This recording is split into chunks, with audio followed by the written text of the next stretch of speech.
Hi guys, welcome back. Say we just got done doing that warm up. Everybody successfully did that. Get those muscles all warmed up, get those joints all lubed up. For one reason, prevent injury.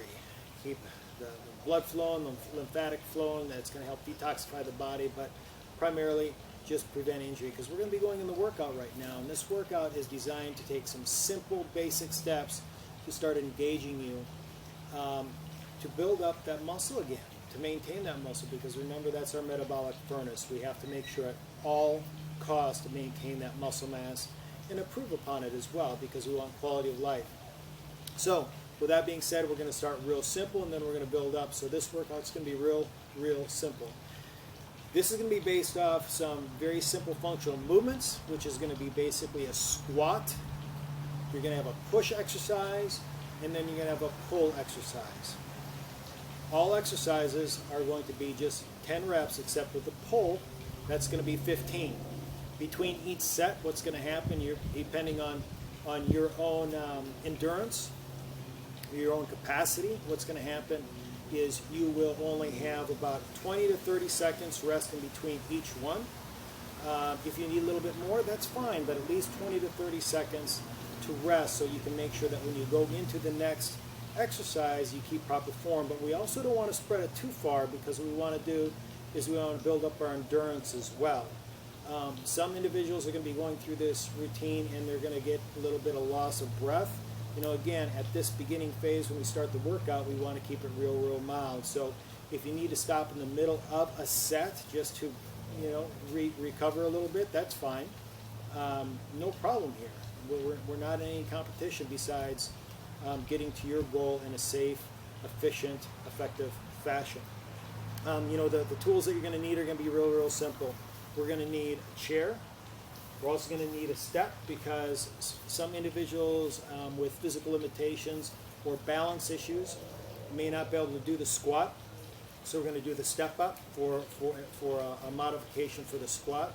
Then we're going to be doing a push-up the proper way. We'll talk about that. And then we're going to do a modified push-up for the people that can't do the regular push-up right away, and that's going to be a knee push-up. And then what we're going to do is we're going to be utilizing things like TheraBand. Now these are very accessible. You can get, it's called TheraBand, that's actually the brand, and you can get this at Amazon, any sports store, Sports Authority, wherever you want to get it. I usually get mine at Amazon, and nonetheless they're varying degrees of tension, and they start from, I believe this is the cascade of tension, a yellow band to a red band to a green band to a blue band to a black band to a gray band. This just happens to be black because this is what I had in my garage, and so we're going to utilize this today as a demonstration. Remember, keep it simple, folks. You don't have to be at the gym.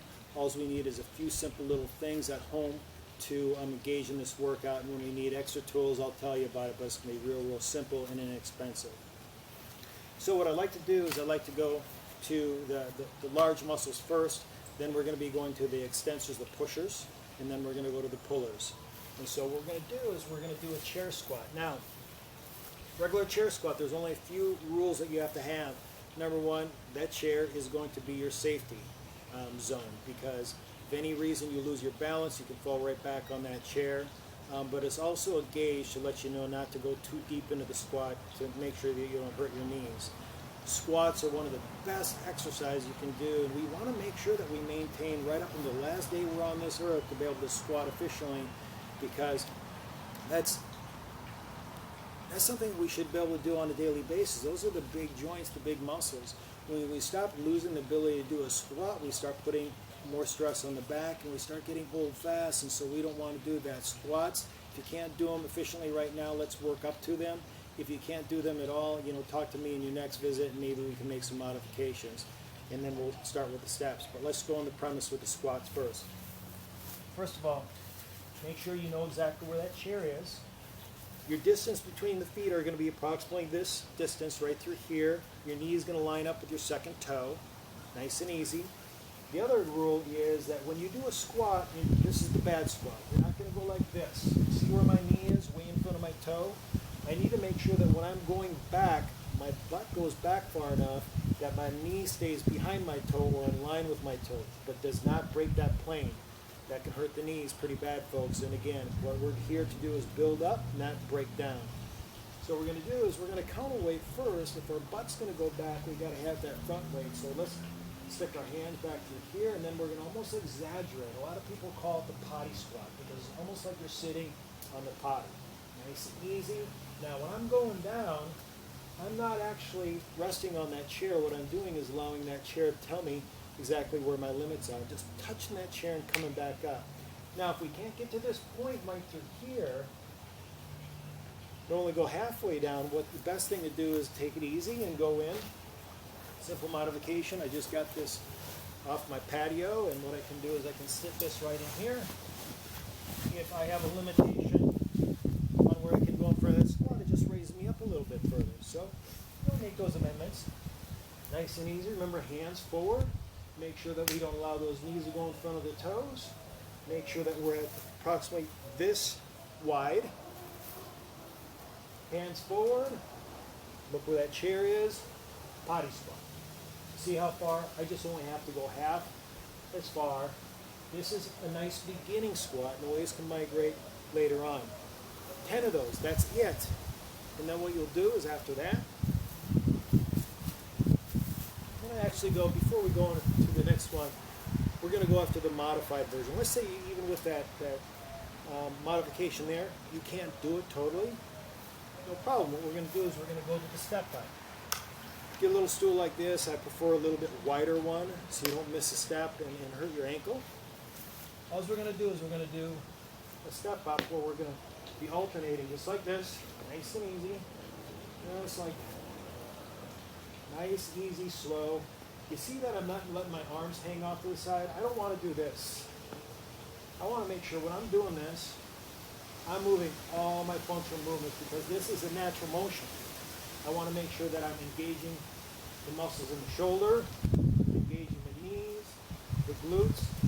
How can I add on to this? Well, just take 2, 3, 4, 5 pound weight, whatever you're used to, and add those weights as you're stepping up. You're going to be engaging those muscles just a little bit more, and that can be a way for you cascading up and making this a little bit more difficult.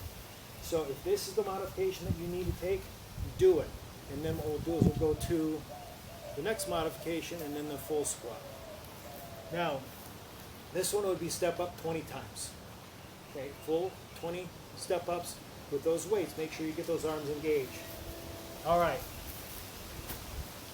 So we just got done working the legs with the beginning part, just engaging a simple squat or the step up. Now we're going to go to the pushes.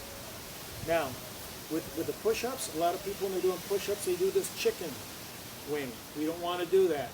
We want to keep those elbows nice and tight, and then we don't want to go all the way down the chest. What we want to do is only go about this far from the ground because we don't want to put too much strain on the shoulders. So let me demonstrate, nice and easy. Move this back just a tad bit in case we're missing something. If we want to do a full one, what we want to do is, it's always good to do a full push-up because you're engaging the abdominal region a lot more. But if we need to go to the knee one, we'll show that a little bit later on. But for right now, we're going to go with the full one. A few inches from the floor. Keep those elbows tight. Now when I'm going down, I'm inhaling. And then I'm exhaling on the way up. Nice and easy. Remember, how many? 10. If you get to the 5th push-up and you're running a little bit, it's too much exertion for you, go right to the knee. What you're going to do is go just like this. Takes a little bit of weight off. Nice and easy. Inhalation, exhalation. Nice and slow. Bring those elbows in. Inhalation, exhalation. 10. Then what we do is we go and get our next piece of equipment. That's going to take about 20-30 seconds just get set up, right? So your rest is actually movement, but you're not overexerting yourself. So nice and easy, get right in this position. See how simple this is, guys? It's not complicated. If we keep it simple, we're going to succeed. I like to keep a little bit of bend in my knees here. And the reason why is because that does not make me bend like this and have a curve in the spine. Anybody that's been under my care, I always talk about proper posture. And so what you want to do is you want to make sure that back is nice, upright, and strong. Little bend in the knees. We go like this, we tend to bend like this. We don't want to do that. So if the hamstrings are a little bit tight, bend the knees, back nice and straight, grab nice and easy, and exhale, inhale.